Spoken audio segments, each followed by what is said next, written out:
In the case of planned degassing of the Siberian plume, there are three main potential scenarios.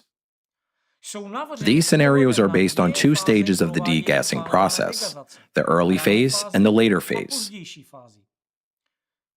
Here is a brief overview of each scenario. 1. Minimal damage to Russian territory. If the process of degassing and releasing excessive lava from the secondary magmatic chambers is meticulously calculated by an international team of specialists, with careful consideration of all geological features and extensive modeling, then no complications or accidents will arise during either the early or later stages of degassing. In this scenario, the minimum damage to Russia would result in the loss of 5 to 7% of its territory, with a worst-case scenario affecting no more than 10%. This could cover an area within a radius of 300 to 400 miles. Under such a scenario, it might even be possible to protect the territories of major cities in the Krasnoyarsk region, avoiding human deaths.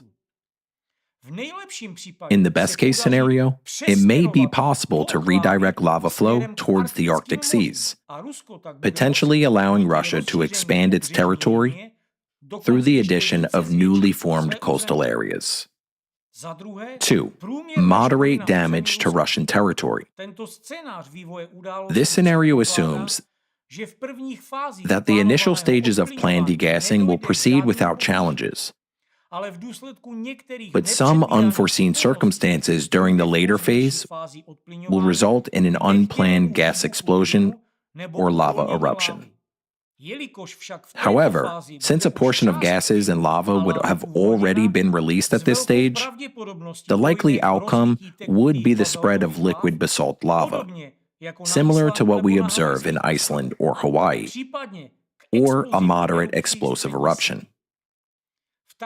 In this case, Russia could lose up to 25 to 30% of its territory, equating to an area of approximately 1.5 to 1.9 million square miles. Cities with a radius of over 600 miles from the eruption site may be affected.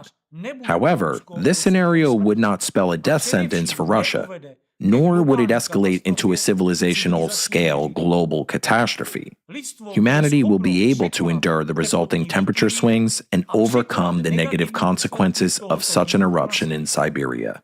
3. Maximum damage to Russia and the world. This scenario assumes that degassing will begin too late or will be conducted by unqualified specialists who fail to account for geological features during drilling.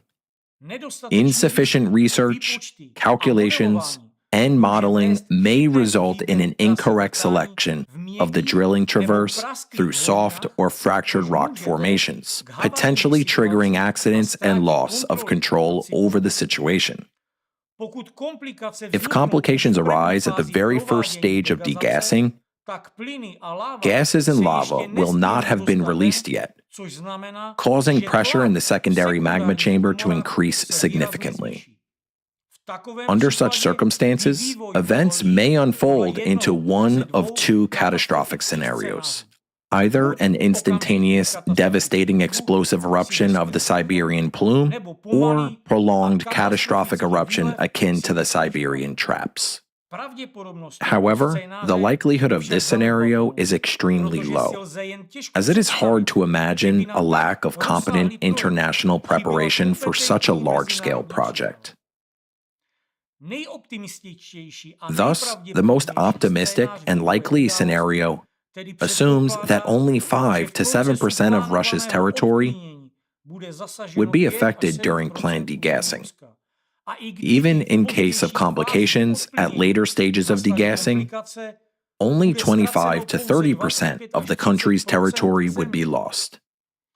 The risk of more severe destruction during degassing, either for Russia or the world, is negligible.